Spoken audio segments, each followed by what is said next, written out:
You've already mentioned that one of the easiest ways for someone to know what's true and what's not true is to just follow the mainstream news. But is there anything else that a young person or anyone who's being flooded with these fake things on the internet protect themselves? What else can they do? I know young people might not agree with me on this one, but one of the most important things for any person to do in this country and probably around the world is to listen to radio news. Mr. Amos, you were born and raised in the 70s in Hammanskraal.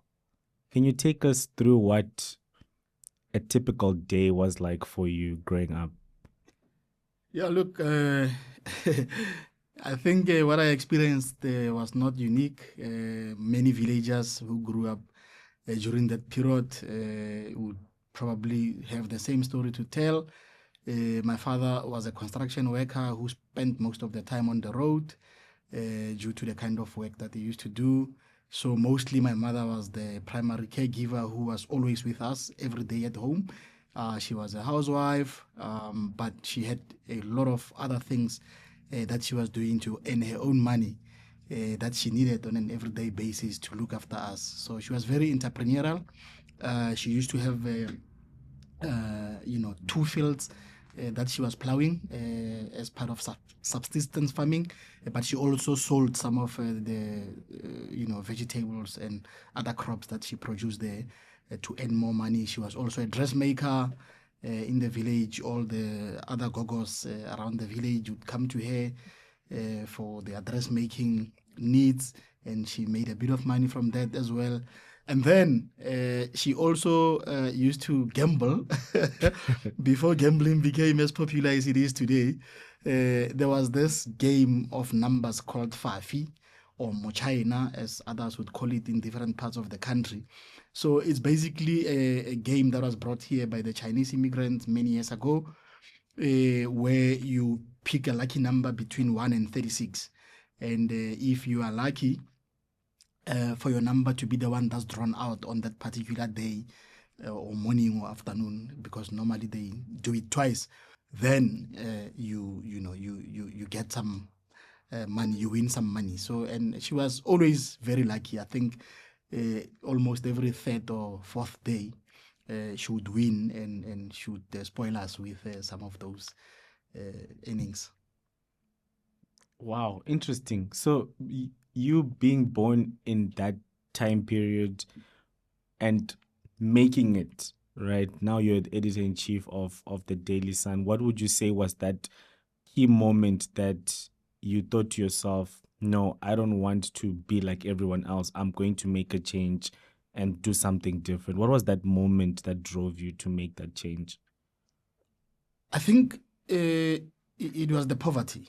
And even though, at the time, maybe I couldn't express myself or articulate it, but it would pain me when on any given evening, the only thing that was available for supper was just plain pap, and uh, though you couldn't compare it with other kids because we were almost exposed to the similar conditions around the village, but somewhere at the back of my mind, I knew that there was something wrong with this setup. It couldn't be normal, because when you watch TV, you see something different. When you read the magazines or periodicals, you see something different, and you are never exposed to some of these things that you see in the mass media at the time. So I think that for me is something that drove me to try and say, I want to get out of here and make a difference for myself and probably for the generation after me.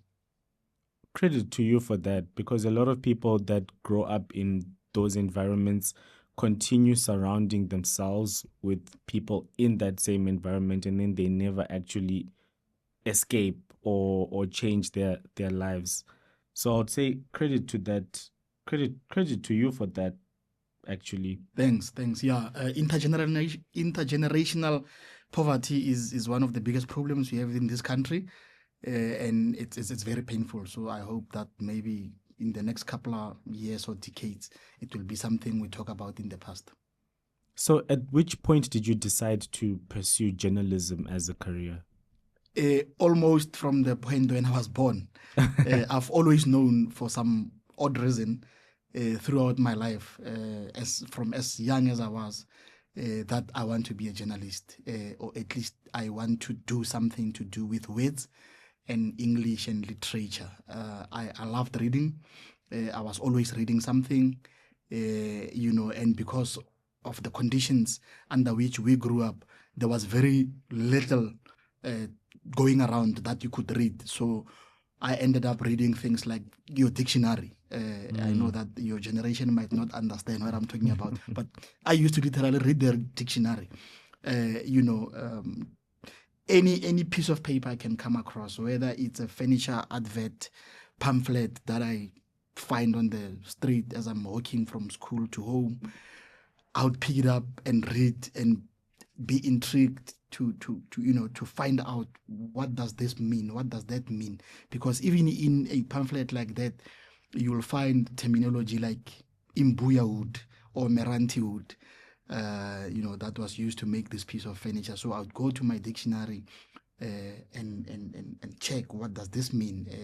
Fortunately, there were other few people around my community who had access to more than just the dictionary, encyclopedias, thesaurus, and so on and so forth. So we'd go there on weekends and just gather and go through these mountains of books, because they also looked very fascinating when they were decked out there, So, and some people will bring for us, there used to be something called Reader's Digest, which was almost like the Google of today, which had different kinds of stories and all kinds of information, puzzles, and so on and so forth. So I've just been that kind of a person who just read and read and read. And I also wrote a lot. I mean, I used to I attempt poetry at the time, but when I look back now, I think I was really taking chances.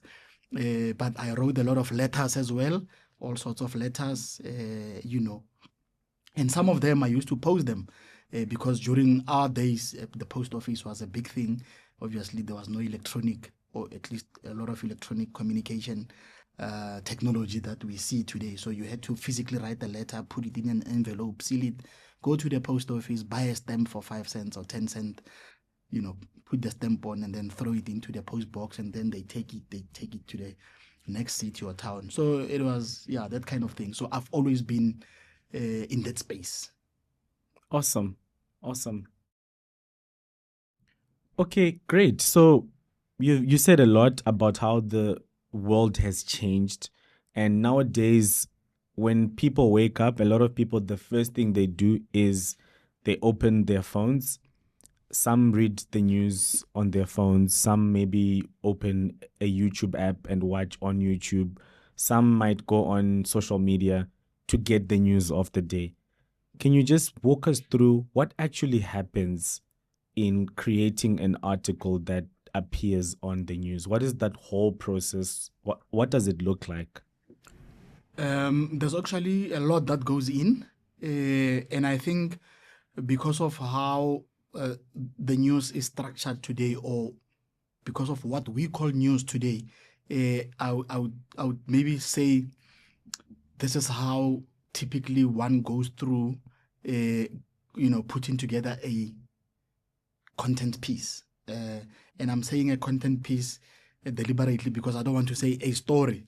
Because when I say a story, I'll probably be confining us to just a text and picture, maybe in the newspaper world. But because today, news is published and distributed in so many different formats and in so many different mediums. So that's why I'm talking about the content piece. So typically, it will start with an idea from a reporter or from a news,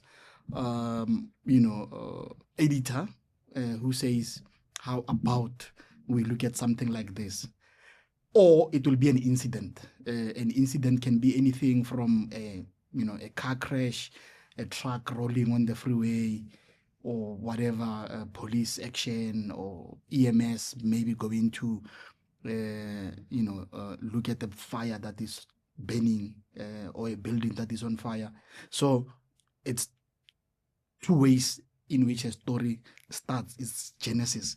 Then from there, we go into normally what we call a briefing. A briefing is basically just a discussion between two or more people in a newsroom setup where, one will say, make sure that the story also has this element and that element, or this additional information. Also talk to this kind of a person or that person, maybe in an instance where it's a story that is happening in the community. You'll probably want to talk to neighbors, people who are affected by that incident, or even a counselor, for instance. So, and that we call a news gathering process. So it's when you put together all the information that is required or needed for that particular story.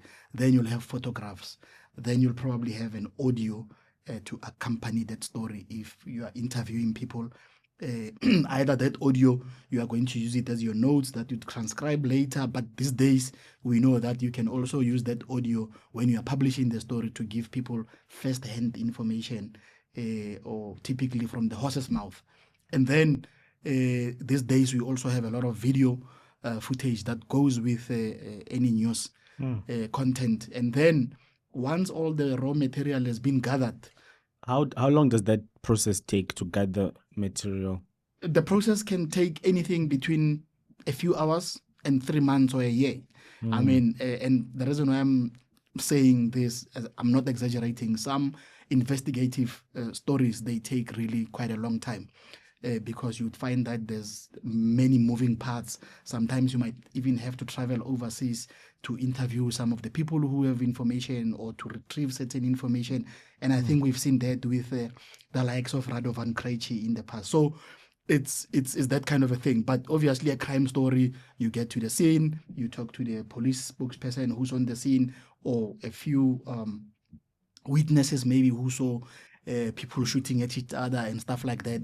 You can have your story quickly within an hour or two, and then file it. And by filing, basically, is that you are putting all the information through to the next stage or basket of it being processed into a news content, and that could be your news editor or news desk, where then everything is pieced together and then published for the public to see it. But there's a lot that happens at the back. So I know that there are so many different types of news media or companies.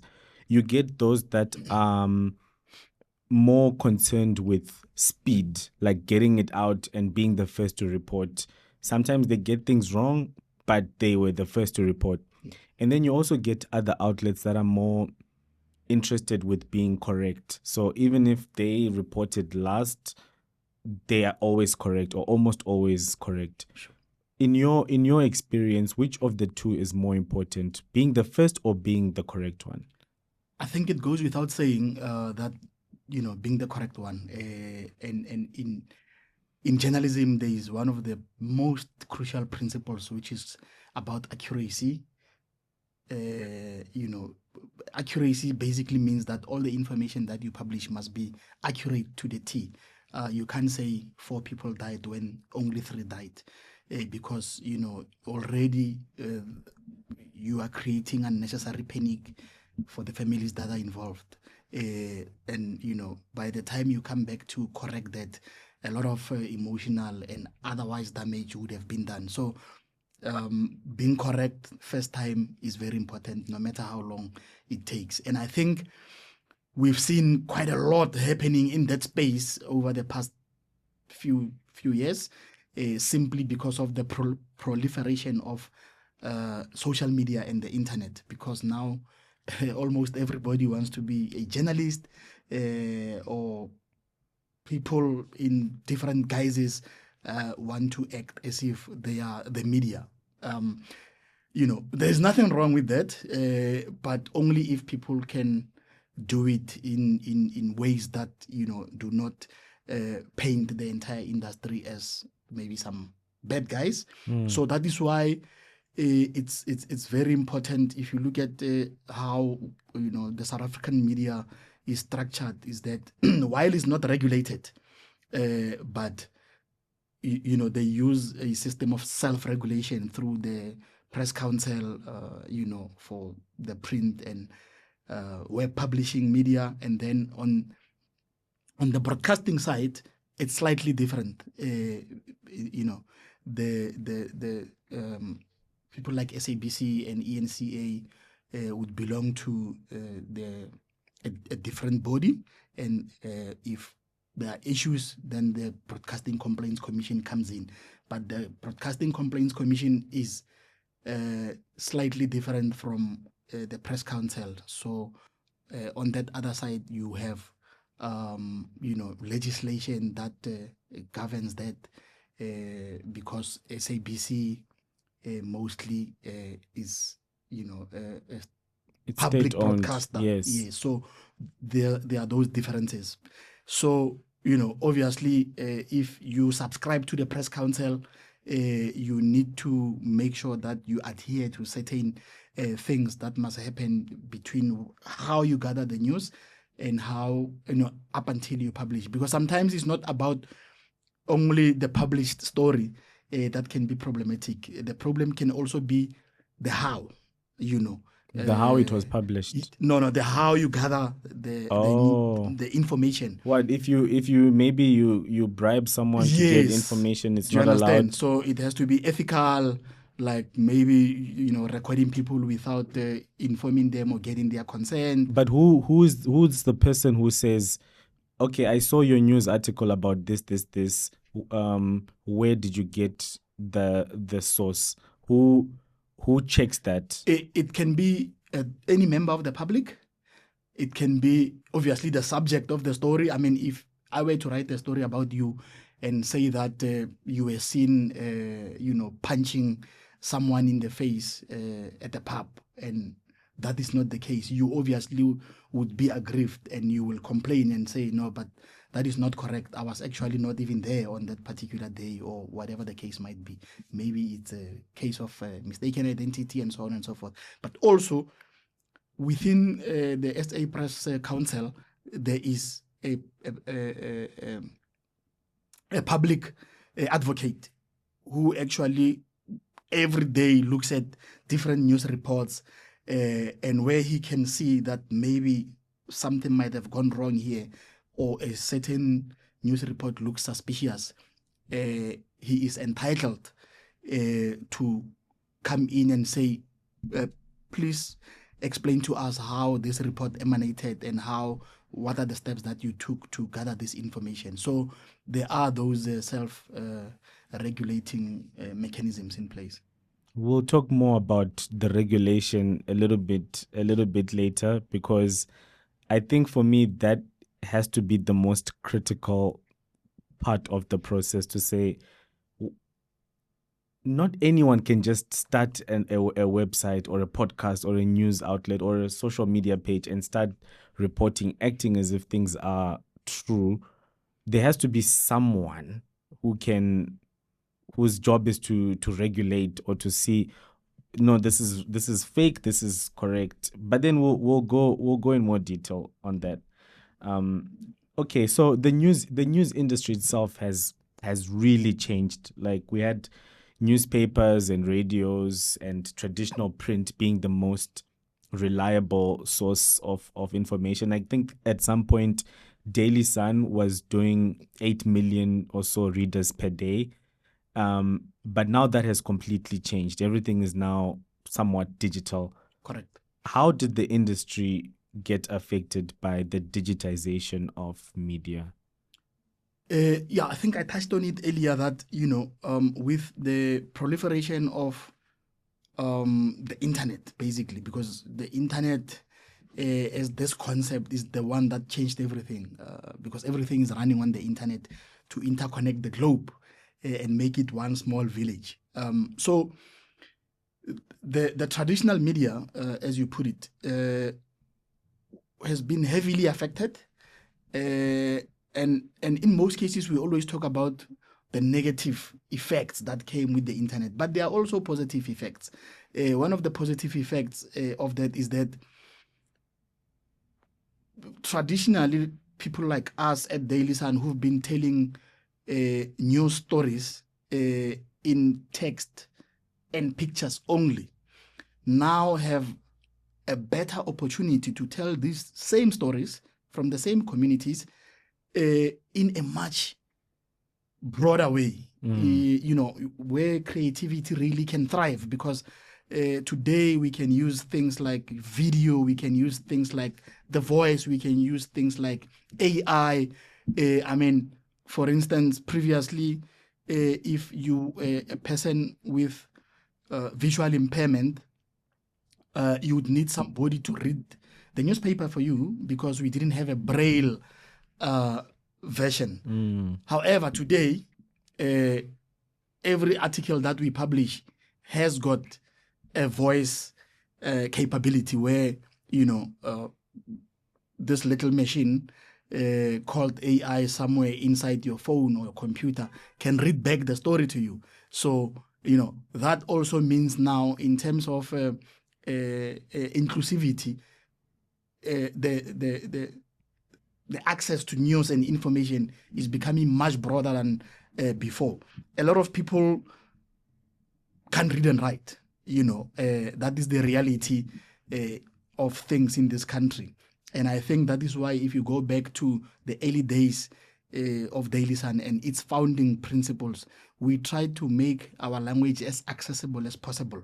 We used, and we still use, everyday language that people use in the townships, on the streets, in the kasi, as they say, or in informal settlement, even use some of the common words that are not really English in the sense of being English, but because everybody or most people who are part of our audiences understand, we use those. So I think that's the beauty of internet publishing. But obviously there are ugly sides of it, and I think that's what you touched on a little bit when you said, everybody can now up and be a publisher or a journalist, and yeah, that can be problematic a bit. Yeah, I think we might as well just go into that, really, because what we're seeing now is that anyone with a phone can take a picture, put it on the internet, and that video or that picture can go and get millions of views, whether it's true or not. And now, even with AI, I think that's even worse. Like, now you can create something that looks identical. I can create a video of me acting like I'm shooting Pritchard here. Yes.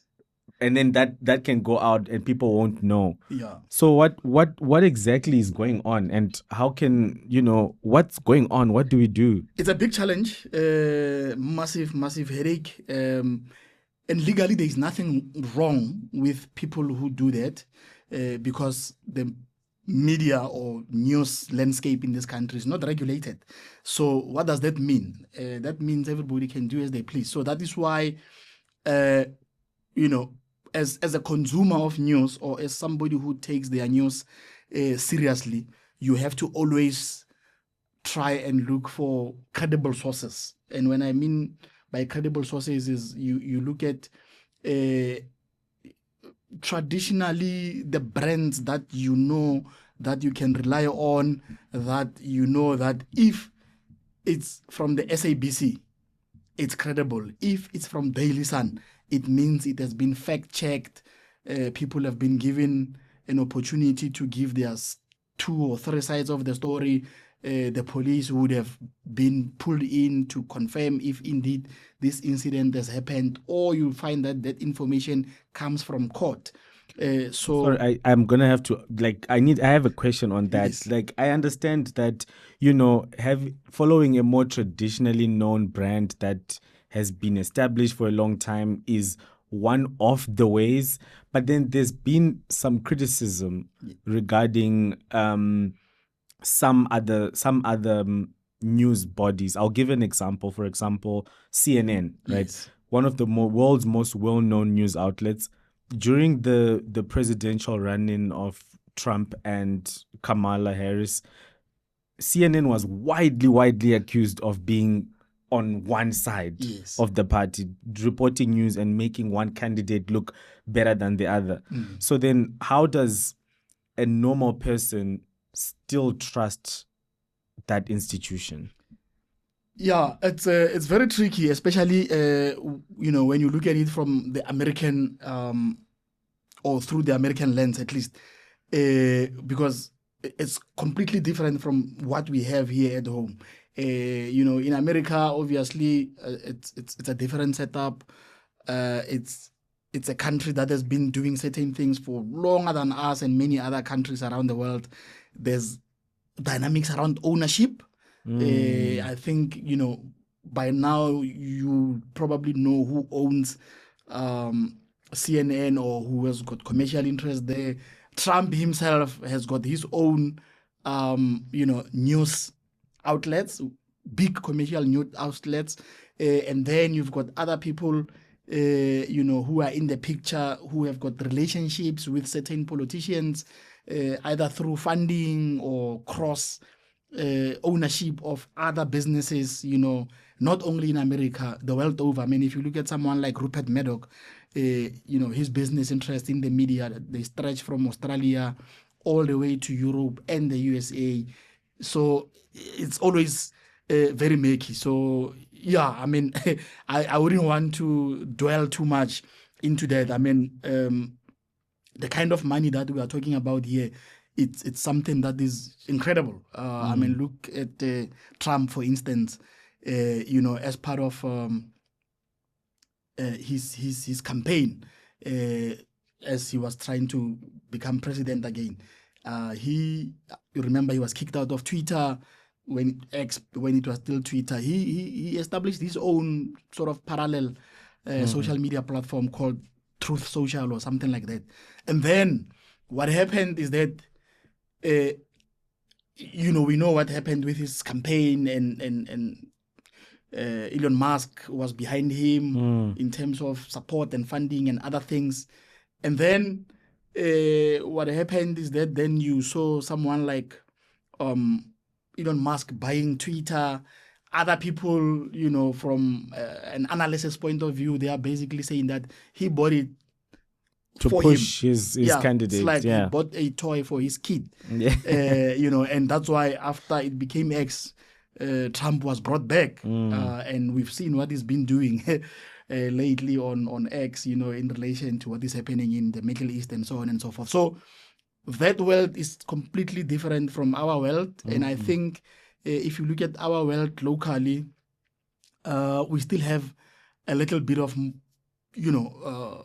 it's different. And I think the traditional brands that we've spoken about can still be reliable to a great extent. Why?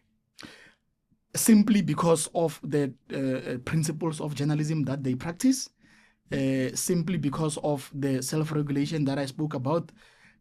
Also remember, in South Africa, the issue of press freedom and how the press should ostensibly operate is enshrined in the Constitution, is one of the main issues that are contained in the Constitution, in the Bill of Rights. So we take that very seriously. And why that is because the press, or at least the media broadly, operated under very, very, very difficult and harsh conditions pre-1994, because the apartheid government was using certain parts of the media, like for instance, the SABC. They made it a state,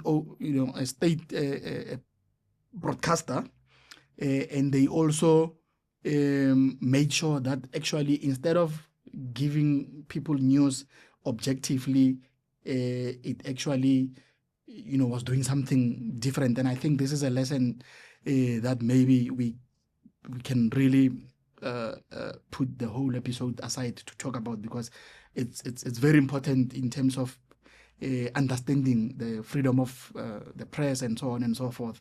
And then you also had them funding certain media houses in the past clandestinely through state money to push certain narratives. And then while oppressing other outlets that were seen to be anti-apartheid. So there's a whole lot of history and background that informs what I'm talking about now. Okay. Okay, so these days, one of the most, the technology that's blowing up the most, obviously, is AI, and it's had a massive impact on every single industry. And I think journalism is probably one of the most hit, right? Because nowadays, all these AIs are trained on journalists' data. Why is data that comes from a journalist considered to be the premium grade by these large language models, these AI tools? Yeah, AI is a headache, I guess, for everyone, including journalism, like you say. So the reason why most of these big tech conglomerates who are behind this AI wave are using journalism to train their models is because they consider that information to be A grade. Why is it A grade? It's A grade because it has been produced by well-trained professionals. It has been produced by people who are experienced in what they are doing, and they know the steps that are taken in journalism or in any newsroom to verify stories. So it has been fact-checked. Everything that you can think of in terms of that kind of content is because it has been fact-checked. It does not only go through one set or two sets of eyes. Earlier when we spoke about typically what happens between when you start writing a story or collecting information to write a story and to the time it goes to be published. I didn't want to get into, deep detail about it, but maybe for the purposes of this question, I should. So typically you'll have a reporter who goes and talk to people on the scene or in the communities to collect the information. He or she comes back into the newsroom and they write the story, or they attach the facts to this content piece that will probably also have audio and video. Then it goes to the next person who typically will be a news editor. The news editor will do the first editing draft, obviously looking at things like spelling, language, the legalities, the ethics, the moralities of whatever is contained in the story, to make sure that it complies. Each and every news organization have got their own style, of doing things. And style can render from anything between whether we say it's Cyril or is it President Ramaphosa, to make sure that all of those things are in place. And then it goes to the next stage, which is a sub-editor. A sub-editor is somebody who will again come back and look at the story and say, spelling, grammar, punctuation, language, and then they also come up with headlines or headings, subheadings. Make sure that the caption, when you say there are 3 people in this photo, indeed there are 3 people, and then you name them accordingly. If there are titles attached to them, those titles are also correct. And how do you ensure that this information is real? So you've got dictionaries, you've got fact checks, you've got annual reports, all these kind of things that help you. It's tools that help you to make sure that you have sources where you double check the information with. A sub-editor has got the right to actually pick up a phone and call an official, whether it's a police spokesperson or whether it's a politician in parliament or a council, and say, I've got a story here. Your surname is spelled this way. Is that how you spell it, or do you spell it with double L? That's accuracy check. You have to make sure that everything is accurate. And if, for instance, you've got a word or a name that is problematic that comes up in the newsroom, and there's always a debate or somebody gets it wrong, we make sure that we put it somewhere on the notice board where everybody can see, to show that, I'll give you an example. A few years ago, there used to be a spokesperson for the JMPD in Johannesburg, Wayne Minar. His surname was spelled in a very interesting way. It was MINNAAR. And a lot of people either missed the first N or the second A. So they will do it with maybe one N or one A. So, and we made sure that everybody knew and everybody remember when they were treating copy to say this is, because there is nothing as painful as, when you see your name being misspelled in any publication. So on that, so clearly it's the reason why AI loves journalism is because of all the processes, all the steps. Correct. And that data and that information is accurate, the right? The amount on the trouble that journalism and this industry goes through to double check. I mean, after the sub-editor, there's a senior sub-editor, there's a revised sub-editor, there's a proofreader. And in between, if the story has got legal issues or implications, there would normally be a legal editor internally. And if the legal editor is not satisfied or still has doubts about what they are going through, then they go to the company's lawyers outside to say, have a look at this story, tell us if there are any legal blind spots, and if we need to rephrase certain words or certain sentences to make sure that legally the story is sound and tight. So before publishing, you go through quite a lot. There's a lot of work.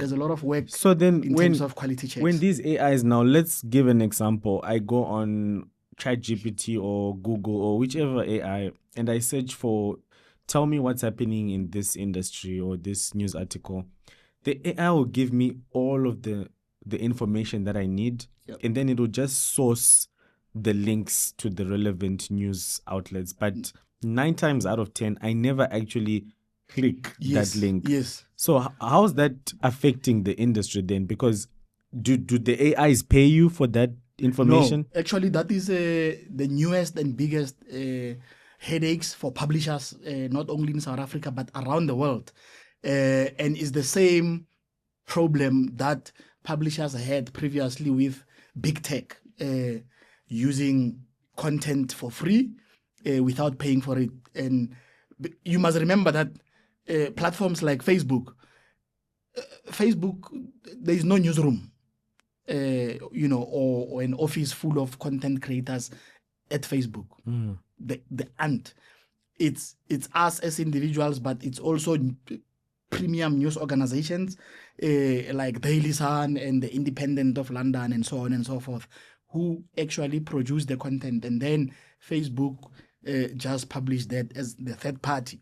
And that is why we saw there was a big war legally going around the world. I think Australia were the first to get it right, and then obviously other big countries around the world. Also in South Africa, there are deals in place with conglomerates like Google, where they are now starting to pay.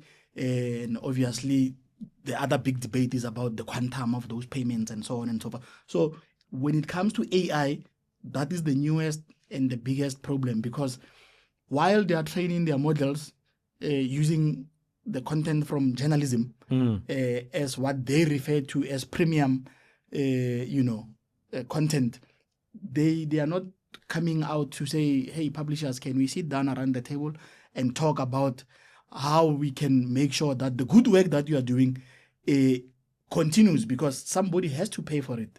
And if there is no money to continue to pay for journalism, then it means journalism is going to die. So that's where we are at the moment. It's a big conundrum.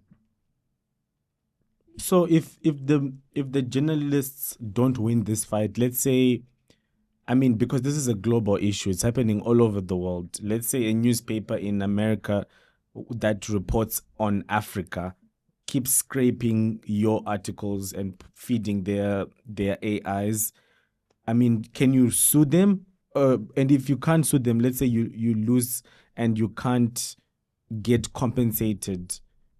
what's going to happen to journalism in the future? Because everyone will just keep going on those AIs for news, but then you are not getting compensated. Yeah, it's a legal nightmare, and that is why, because obviously you can't keep on chasing, individual sort of thieves as a publisher, and that is why the publishers, in cases for them to work as a group, as a one unit, to say here's a class action we are bringing forward because of A, B, C, and D, and we've seen that to be a strategy that works instead of individual publishers trying to go after people who are ostensibly stealing their content. So and that is why you've got all these organizations, whether regionally or globally, where publishers are coming together to safeguard the industry. Because if we don't do that, journalism as we know it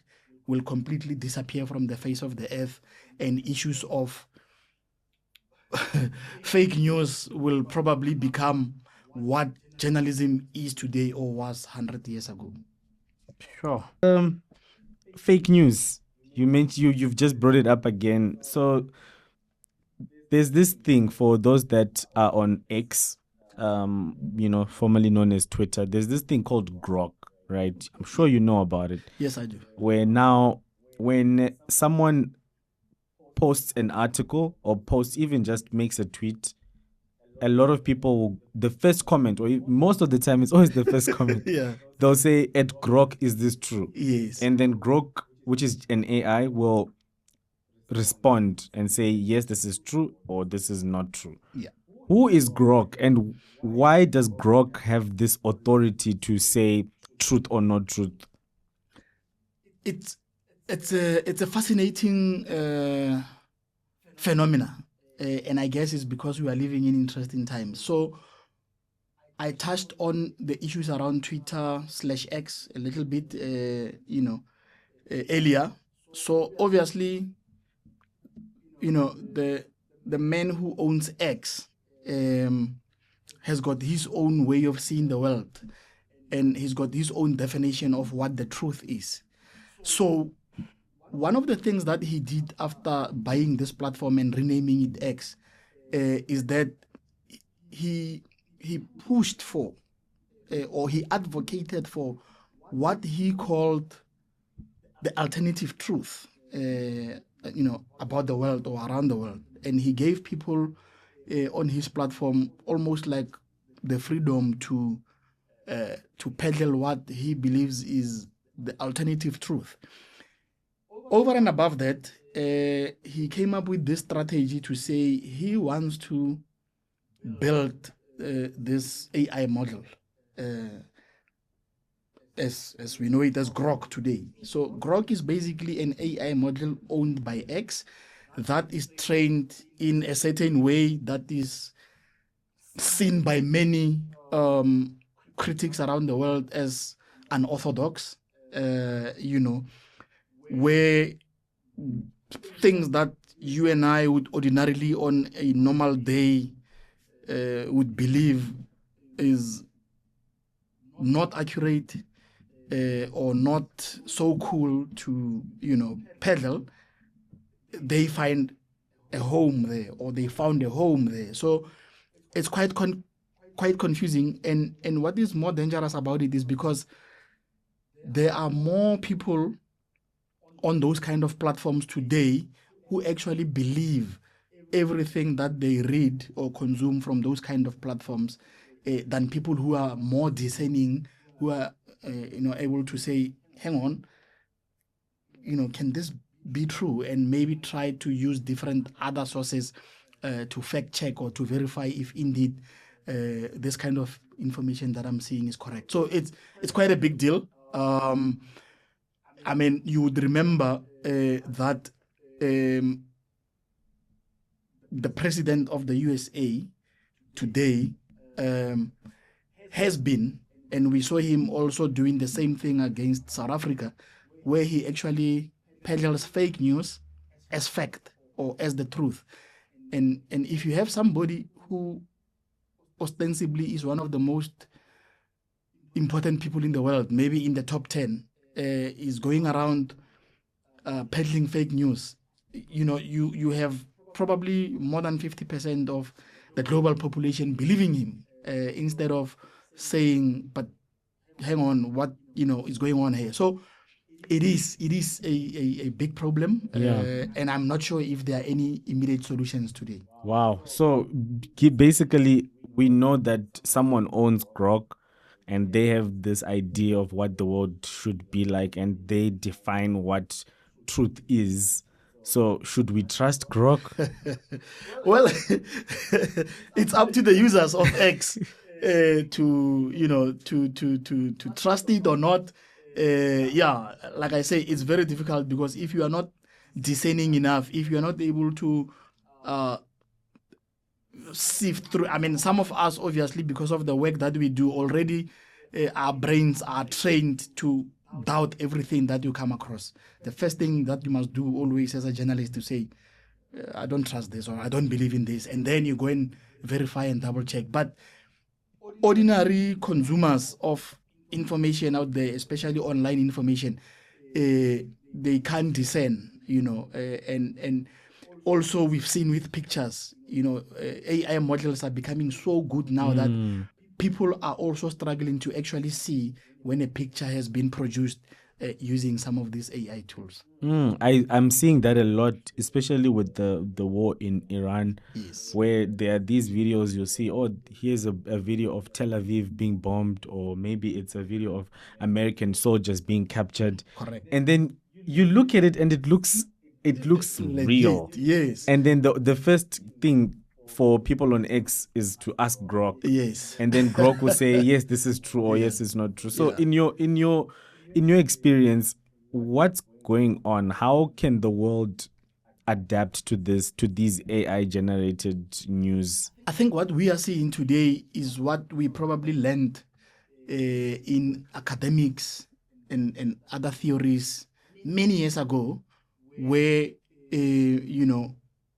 theorists and people who did their research were saying that the next war is not going to be about artillery or the amount of artillery that you have, but it's going to be about information and how you use that information. And what we are seeing now, please explain more on that, is basically the information warfare, because like you say, people go to all sorts of platforms, and the first message they see about the war that is going on, they probably, or at least 8 out of 10 people probably believe what they are reading or seeing, whereas it might actually not be the truth.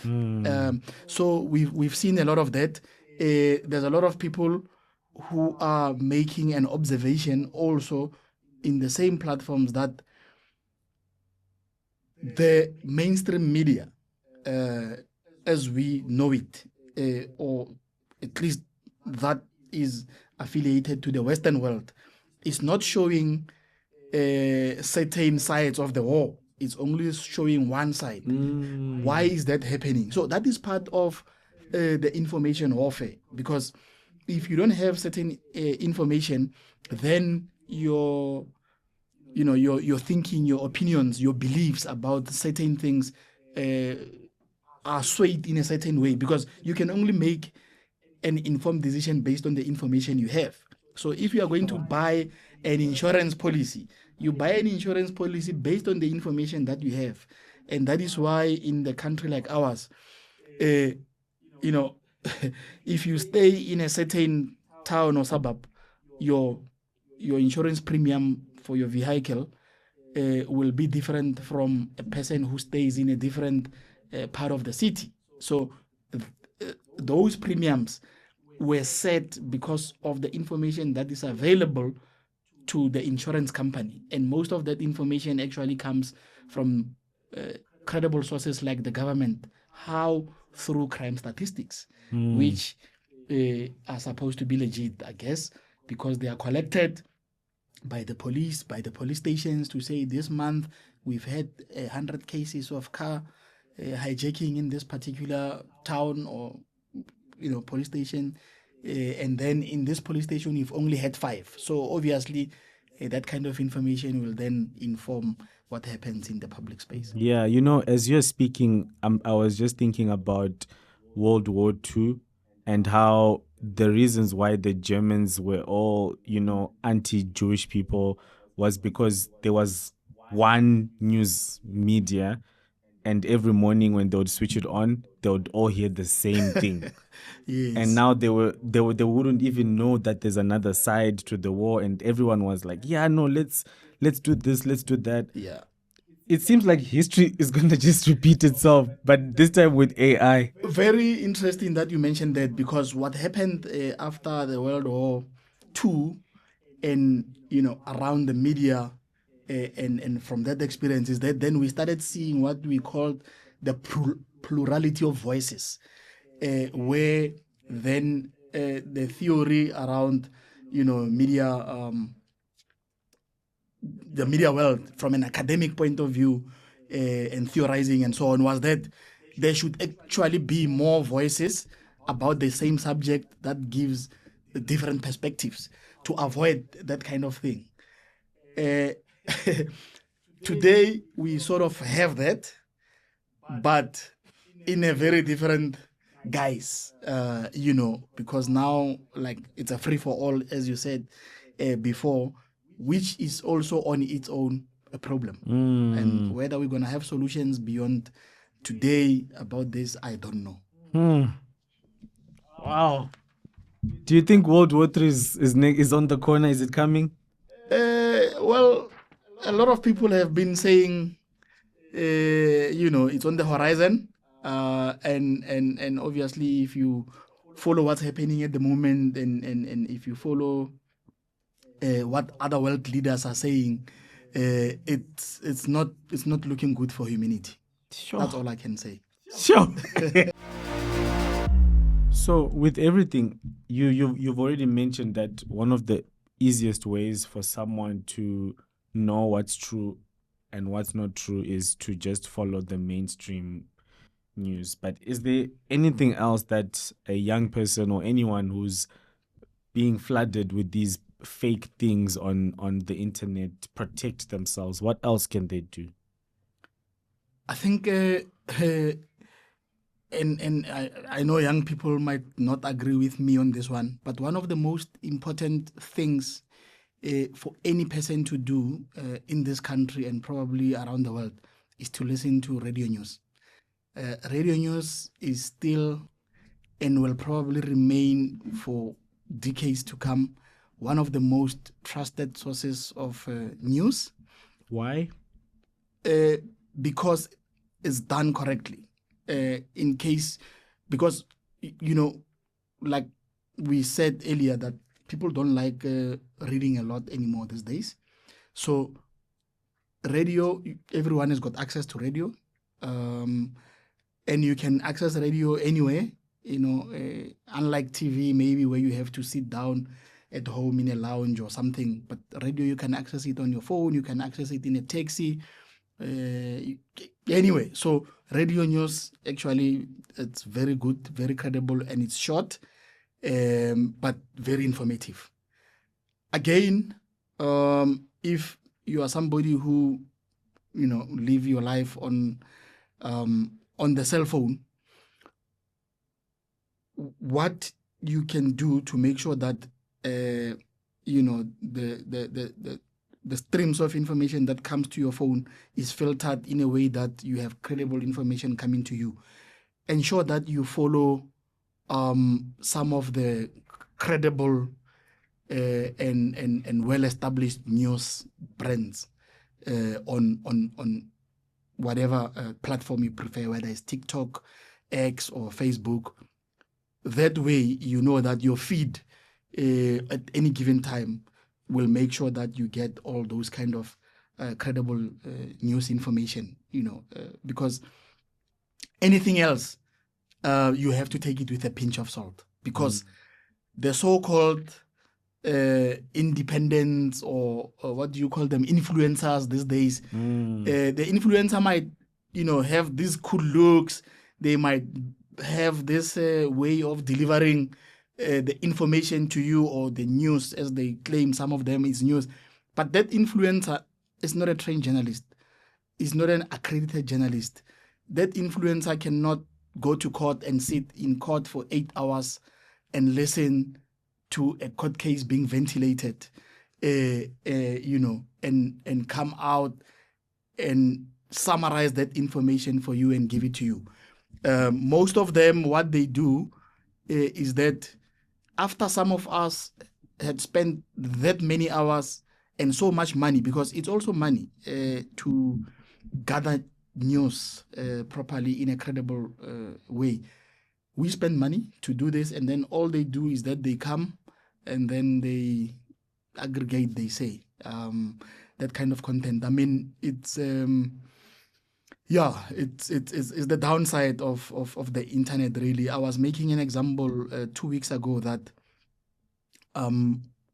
we have spent, it's year 3 now, following a certain case in Polokwane, where a father of a popular Skeem Sam actress is appearing in court, accused of murdering the mother of this lady, who also means it's his wife. We are the only news organization that has been following this story almost without missing any court case. So you can imagine how much we spent for a reporter to leave Johannesburg every time that there's a sitting, sleep that side, come back, and then some person who claims to be whatever they call themselves, and then they just take that content and then they use it on their platform without even crediting the source of where they got. So influencers are also a problem for the media space. They are a problem.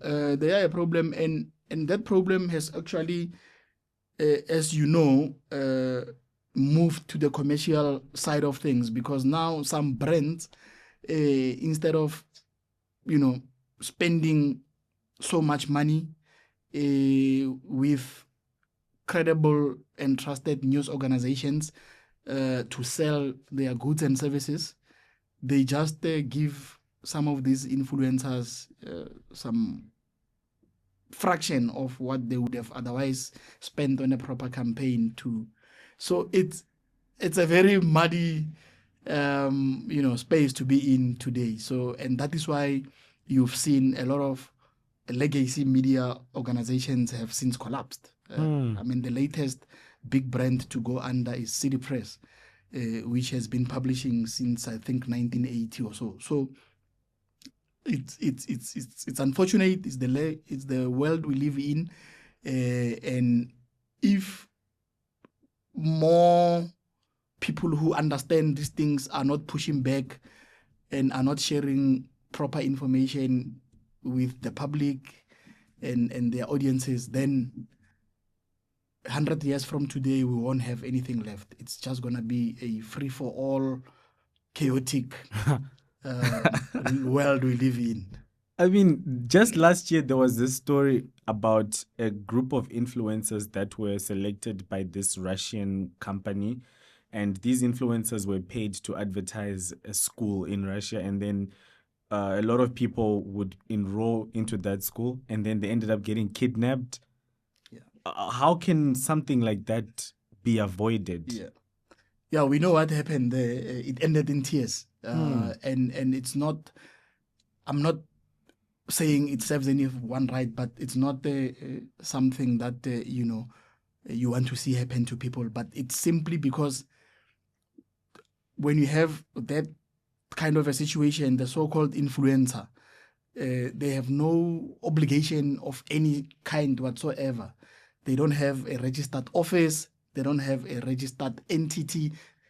There's issues about tax now, and I think we had the Minister of Finance standing up and saying, we need to look at this, because that's a different problem altogether that we can talk about the whole day as well. So, there's a whole lot happening. The safety of people generally is a problem.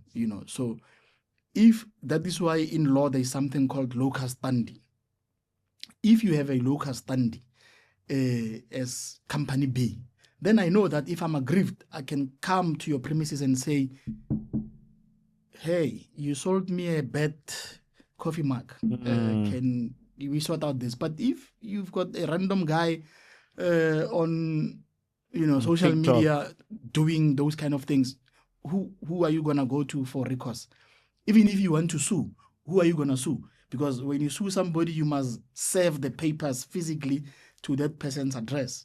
So we have a lot of problems around that, and I don't want to talk about the regulation because that's a swear word in other parts of South Africa, because a lot of people think that when you talk about the regulation, you are talking about taking people's freedom of expression away, but that is not the case. The case here is that there's a lot of it's scammers basically, because if you are not properly trained or registered to do something, then it means you are not providing a service that can be relied upon. Where do you see the world in the next 20 years? I wish I had a what do they call it, that crystal ball where you can gaze into the future. But I think it's very difficult today to really know, because the world is moving so fast, and mainly again because of the internet. So the internet has opened a whole different sphere or universe that where things are moving very fast. And I can give you a simple example.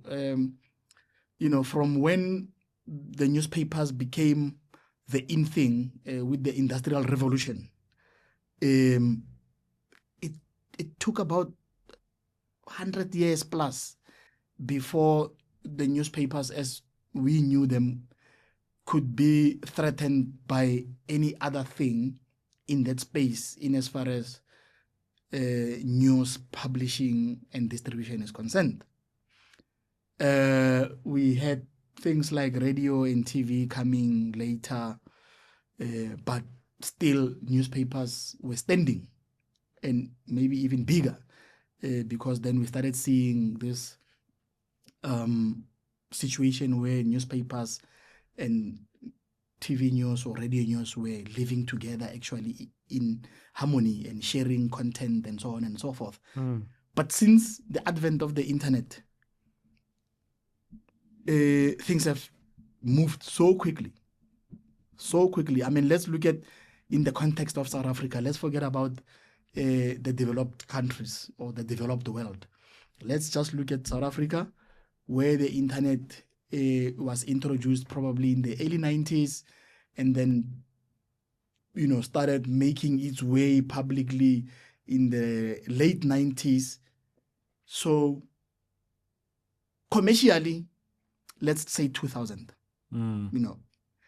though the penetration was still very low then, and if you compare to today, but let's say from 2000, the year 2000, at the turn of the century to today, which is what, 26 years? Yeah. 25 years, quarter of a century. So much has happened. Yeah. So much has happened. And you can imagine if we were to compare that kind of movement in terms of changes and development, let's say we have another 75 years to go, what's going to happen?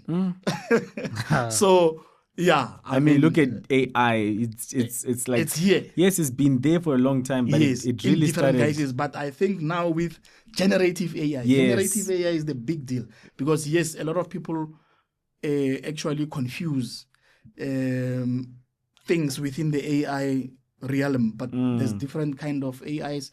A lot we've been using before, like whether it's spell check or whatever. But generative AI is Look at how quickly it has just a big deal, changed yeah. the world. Yeah. Wow. And now to close off, as someone who has won the Bookmark Award, someone who's very well renowned in the journalism space, what's one word of advice that you would give to maybe an 18 or 19-year-old who's listening to this? They want to go into the journalism space. What's one word of advice that you would give them? There are no shortcuts. Hmm. There are no shortcuts. Go through all the necessary steps that you need in order for. There are no shortcuts, because if you take shortcuts, it's gonna show, and it's gonna catch up with you. And part of that is reading. In journalism, you have to read. You have to read and read and read and read, and you must read wildly, because your audiences come to you because they think you know everything, or they think you know better than them. So they always expect you to teach them something. So if you don't read, then you are going to struggle to teach them something. So read, read, read, read, read. Okay. Thank you so much for your time. Thanks. Thank you so much. Sure. Okay. Yes or no? No explanations. Have you ever killed a story you knew was true? Yes. Do you read Daily Sun every single day? Yes. Have you ever been threatened over a story? Yes. Is print journalism dead? Yes. Do you trust social media as a news source? No. Have you ever cried in a newsroom? Yes. Should journalists be allowed to have political opinions publicly? No. Did working for FIFA change the way you see South Africa? Yes. Do you think AI will replace journalists? No. Would you let your child become a journalist? No. Okay, we're done. Next game. So, same mechanic, but Yeah. this time you are allowed one One line to sentence, I explain. think. Yeah. Have you ever regretted publishing a story? Yes. And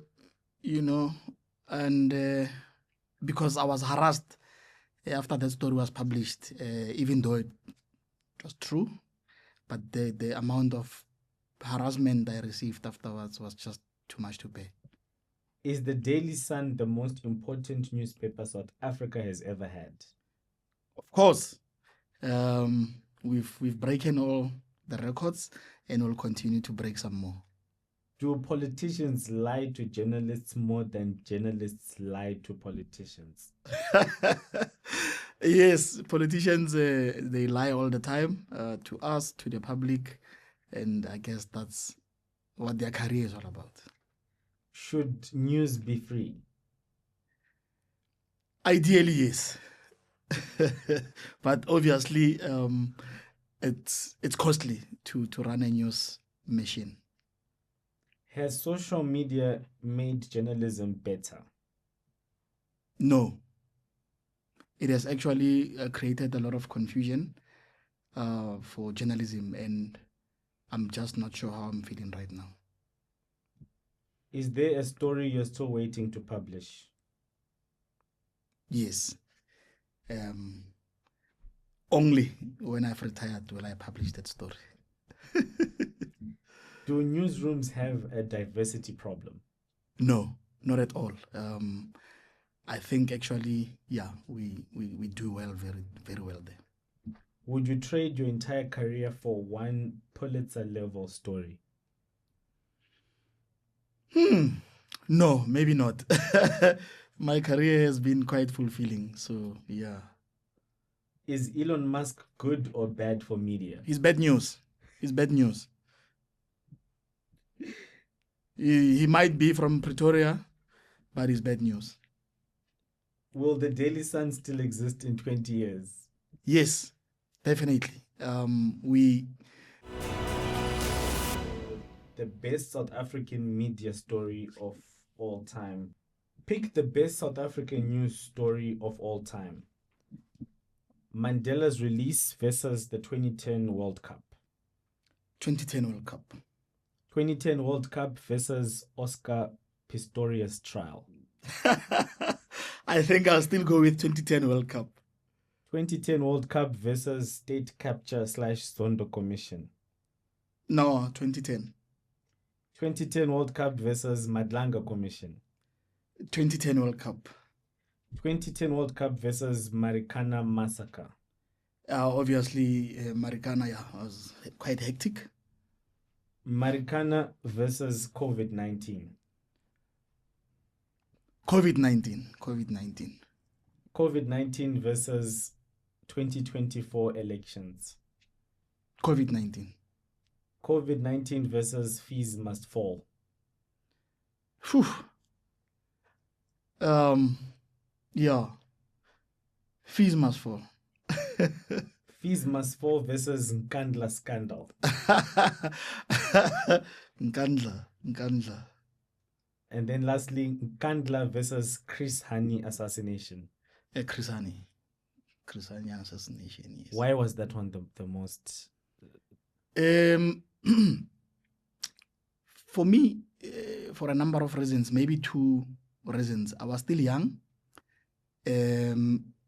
but I knew at the time that this is a big story, and it had a profound impact on me personally. But at the same time, as I got to understand it as I was growing older, it could have changed the course of this country for worse and forever. Yeah. All right. Rate it out of 5, no 3s allowed. The state of South African journalism right now. 4. Social media as a news source. 1. Google's relationship with publishers. 2. Your own career so far. 4. Journalism graduates coming out of South African universities.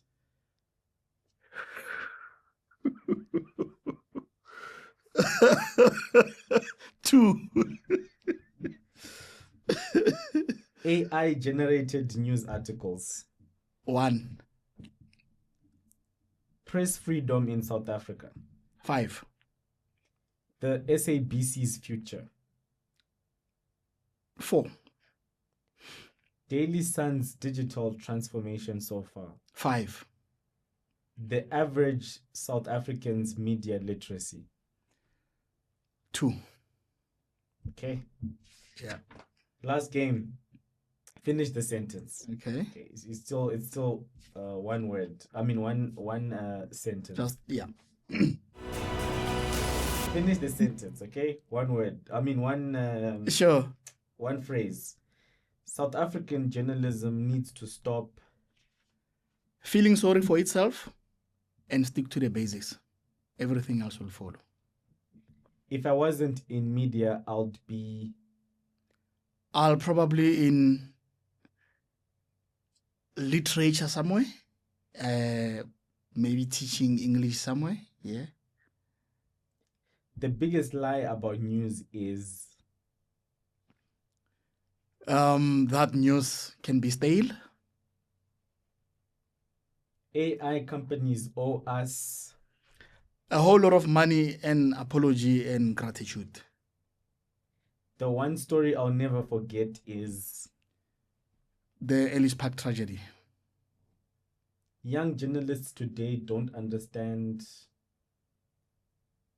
the basics, and that you have to work hard to get to the top. The last physical Daily Sun was printed on December 20, 2024. That day I felt relieved because I was looking forward to the future and print was holding us back. AI will never be able to interview a gogo in the township who would have been without electricity for 2 months.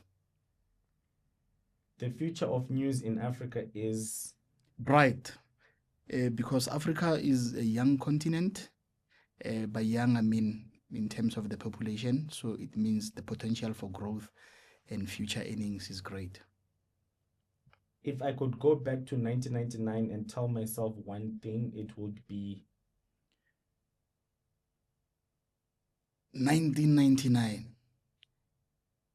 Probably I should have stuck to sports reporting. and why is that? I miss it sometimes.